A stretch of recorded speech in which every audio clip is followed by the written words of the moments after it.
Hello மக்களே, welcome back to our channel. Bigg Boss season 9 live update பத்தி தான் பார்க்க போறோம். லைவ்ல சரியான சண்டை போயிட்டு இருக்கு மக்களே. இந்த வாரம் வீக்கெண்ட்ல Vijay Sethupathi sir 2 red card 2 yellow card எடுத்து வச்சுக்கிது நல்லதுன்னு நினைக்கிறேன். அதாவது லிட்டரலா வந்து அடிச்சுக்கிட்டானுன்னு சொல்லலாம். யாருன்னா துஷாரும் கமருதீன் அவர்களும் வந்து சரியான சண்டை போட்டுட்டாங்க. அது என்னன்றது ஒன் பை ஒன்னா பார்த்தலாம். அதுக்கு முன்னாடி சேனலுக்கு புதுசா இருந்தீங்கன்னா சப்ஸ்கிரைப் பண்ணிக்கோங்க, ஒரு லைக் பண்ணிக்கோங்க. அப்பதான் சேனல் நிறைய பேருக்கு சஜஸ்ட் ஆகும். வாங்க வீடியோல போயிடலாம். ஃபர்ஸ்ட் எடுத்தோடனே துஷார் வந்து காலையில வெசல் வாஷ் பண்ணிட்டு இருக்காரு. அதாவது கமருதீனும் துஷாரும் வந்து வெசல் வாஷ் டீம்ல இருக்காங்க. இவங்களுக்குள்ள வந்து வேலையை பிரிச்சுக்கிறாங்க. நேத்து நைட்டு கமருதீன் வந்து எல்லா வேலையும் செஞ்சுட்டாரு. வெசல் வாஷ் எல்லாம் பண்ணி வச்சுதான் போனாரு. லைவ்லயே பார்க்க முடிஞ்சது. அப்ப வந்து துஷார் வந்து தூங்க போயிட்டாப்ல. அதனால அவருக்கு தெரியல.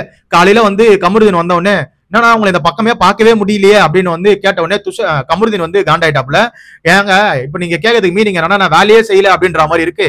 நான் நேற்று நைட்டே எல்லா வேலையும் முடிச்சுதான் போய் படுத்தேன் அப்படின்னு உடனே இல்லன்னா நீங்க வேலை செய்யலாம் நான் சொல்ல, நீங்க வந்து இந்த பக்கம் உங்களை பார்க்கவே முடியலையே அப்படின்றது தான் நான் கேட்டேன் அப்படின்னு துஷார் வந்து அவரோட பங்குக்கு சொல்லவே நம்ம கமருதீன் காண்டாயிட்டு இந்த மாதிரிலாம் என்ன கேட்காதீங்கன்னு சொல்லிட்டு போகும்போது நான் கேட்பேனா எனக்கு ரைட்ஸ் இருக்கா அப்படின்னு சொல்லிட்டு பின்னாடியே போறப்பல நம்ம துஷார் வந்து இந்த மாதிரி பண்ண நம்ம கமருதீன் வந்து என் பின்னாடி வராத, எதுக்கு என் பின்னாடி வர, அவர் வந்து சாஃப்டாவும் சொல்லி பார்த்துட்டாரு கமருதீன். அப்பயும் வந்து நம்ம துஷார் வந்து கேட்கற மாதிரியே இல்ல. அவர் வந்து பின்னாடியே போக கமருதீன் வந்து காண்டாயிட்டு நான் பாத்ரூம் போறேன் அங்கேயும் வருவேன் என் பின்னாடியே அப்படின்னு சொல்லிட்டு கேட்டாரு துஷார் கிட்ட. துஷார் உடனே ஆமா நான் வருவேன் அப்படின்னு சொன்ன உடனே இங்க இருந்து பஞ்சாயத்து ரொம்ப பெருசாவே ஆக ஆரம்பிச்சது. அதுக்கப்புறமேட்டு கமருதீன் என்ன பண்ணிட்டாருன்னா சரி போவியா போ அப்படின்னு சொல்லிட்டு முதுகுலயே தள்ளி விட்டாரு நம்ம துஷார. அதை காண்டான துஷார் என்ன பண்ணிட்டாருன்னா கமருதீனை திருப்பி வந்து நெஞ்சிலே வச்சு தள்ளி விட்டு அவர் வந்து எதுக்கு என் மேல கை வச்சுங்கன்னு சொல்லிட்டு ஒரு சண்டை அங்க ஆரம்பிச்ச உடனே கமருதீன் என்ன சொல்றாருன்னா இதே நீ மட்டும் வெளியே இருந்தேன்னு வச்சுக்கேன் காதுலாம் பழுத்துட்டு இருக்கும் அப்படின்ற மாதிரி. லிட்டரலா அது வந்து த்ரெட்னிங் தான். உன் காதுலாம் பழுத்துட்டு இருக்கும், வெளியே இருந்ததுன்னா வேற மாதிரி ஆயிருப்பா அப்படின்ற மாதிரி இங்க வந்து மிரட்டுறாப்ல. அதாவது இந்த வீட்டுல நிறைய பேர் வந்து இந்த மாதிரி மிரட்டி எல்லாம் பாத்துருக்கோம். சீசன் 4ல வந்து ஆரி ப்ரோ கூட இந்த மாதிரி ஆயிருக்கும்.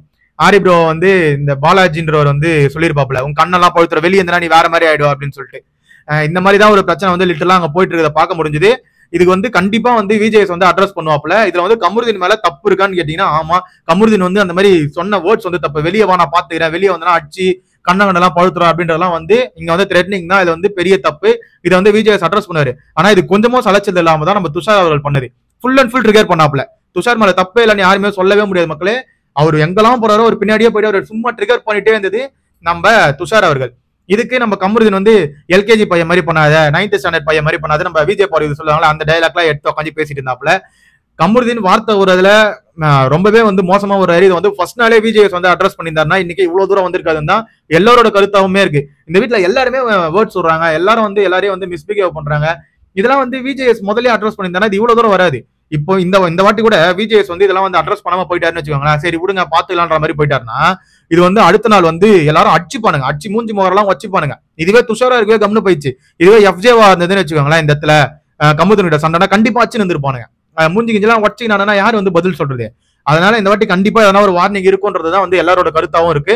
அதே மாதிரி வந்து இவ்வளவு சொல்றாங்களே விஜய் பார்வதி இந்த இடத்துல வந்து தடுத்துருக்கலாம். அதே மாதிரி சபரி வந்து சைலண்டா உட்காந்துருக்காப்ல அடிச்சுக்க போகும்போது கூட அவர் வந்து தடுத்துருக்கலாம். இவங்கள வந்து அப்போ வந்து ஆக்ட் பண்றாங்களோ அப்படின்ற மாதிரி தோணுது. ஏன்னா யாருமே வந்து தடுக்கவே மாட்டேங்கிறாங்க. அவங்க சைலண்டா உட்காந்து வேடிக்கை பார்த்துட்டு கடைசியில வந்து எல்லாரும் தடுக்கிற மாதிரி சீன் போடுறீங்க.